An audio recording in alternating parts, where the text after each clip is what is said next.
Hi guys, scenthound here to talk about the Dunhill Icon line. Not all of them definitely, but I got four sprayers here. Each of it is 7 mil, okay, and so I was able to test out the types of or the variants here. And what I have is the original Icon, Icon Elite, Icon Absolute, and Icon Racing, so I can talk about them for now. So in this video I'll talk about Icon Racing as in the racing green, the original British racing green bottle launched in 2017 under the nose of Laurent Le Guenec.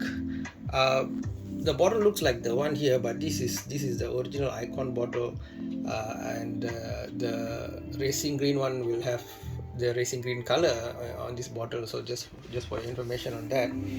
So what's interesting is that this Icon is one of my perfumes that people can smell. That means the projection is projection longevity is quite decent. It's a narrowly bomb, and it is one of the more popular so-called undiscovered or underappreciated perfumes, right? Because people usually, when they walk into a department store, their eyes light up and they get drawn into the Chanel's and Dior's and Hermes and so on. And so Dunhill usually needs to shout a bit for attention, although it is its own decent house, right? It has its own thing going on. Now, this Dunhill Icon Racing, I would say, is one of the very first, I would call it internet era fragrance or a YouTube era fragrance or perfume, because it really underwent or went through the ringer that is the YouTube and internet comments on it, right? People, I mean, it ran the gamut. I can call it like a YouTube celebrity, this racing Icon Racing. It was hyped up by certain popular channel, certain person inside it, and then there was another person who commented that it is not as exclusive, as niche, as posh as it should smell. And then there's all these tumble. It's like a washing machine of discussion on it, so which is kind of good, I guess, because there's no such thing as a bad media exposure, right? So I guess it's good for this racing green perfume ultimately. People start comparing it to Invictus Aqua. Okay, there's some truth to that. Ultra Male, okay, very faint, maybe the pair not so obvious to me as such. Invictus Aqua, yes. And then someone said Mont Blanc, what do you call it, Spirit, Legend Spirit, I believe. Okay, so people compare.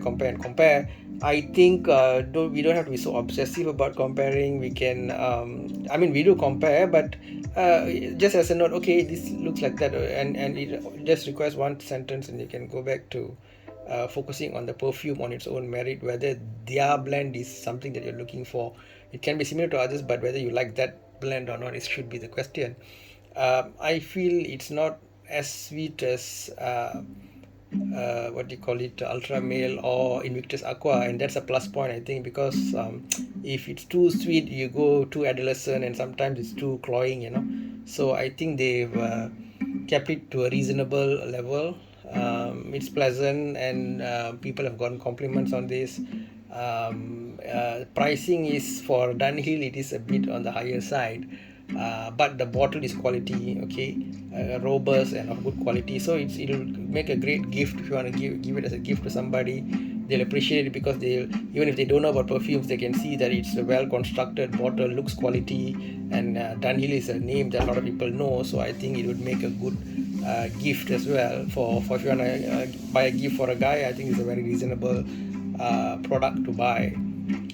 So some people say it's boring, but you can also use another term. Boring means versatile, commonly accepted, and so on. So if you were to give it as a gift, or if you were to wear this to any place, you more or less you are in a safe zone. You're not going to be very opinion dividing or very radical, right? So I just see this as a average gentleman who just needs a perfume to get dressed up, who just want to wear, you will probably choose this. One interesting thing I felt was that I'm feeling that the British Racing Green would go well on the original icon. This one is silver in color, but this deserves the green color, I think, because this is very green to me. I feel this like very vegetable, the whole narrowly thing and all that. I think of a lot of forest or grasses, green stuff when I wear this. So and this silver could have been used for the racing blend of smell. Okay, so yeah, these are some of the points about it. Of course, I forgot to list out the notes. The top notes are bergamot, cardamom, and grapefruit. Mid notes are pepper, lavender, and orange blossom with the base of vetiver and guaiac wood. Okay, so and musk. Okay, so as it dries down, you're gonna get more of a guaiac wood and musk lingering on you. So I would have given it more marks if it was more, how to say, more creative, I guess. But it's like a very, relatively straightforward perfume. So I'll probably give it a 2.5 out of 5, guys. So that's the mark of scenthound for Dunhill Icon Racing Green. I'm sorry because I'm having this what's the word for it, travel spray set, so I can't show you the actual bottle. You just have to make do with this. And what do you call it, internet has lots of pictures on it if you want to see.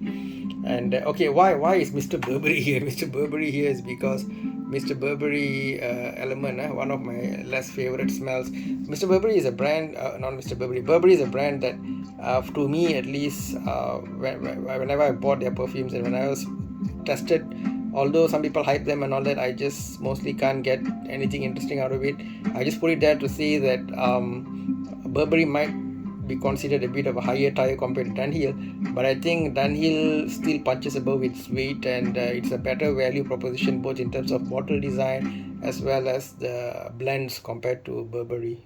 So I guess brand name snobs might go to the mall and get the most visible or popular in apostrophe brands like Gucci and whatever Chanel, and just buy the t-shirts and put the sneakers and exhibit those perfumes in their walls and all that. But if you're just into just quality smells and maybe you just appreciate a good bottle design, then I think then you can just follow your nose and follow your appreciation and do consider brands like Dunhill as well, because they do make some decent products.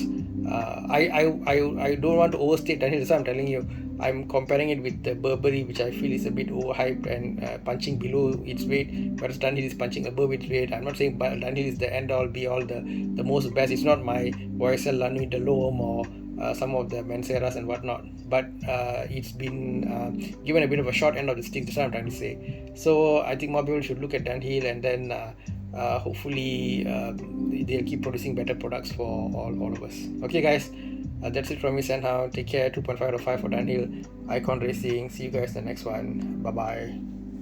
Stay safe. Much love from Scenthound.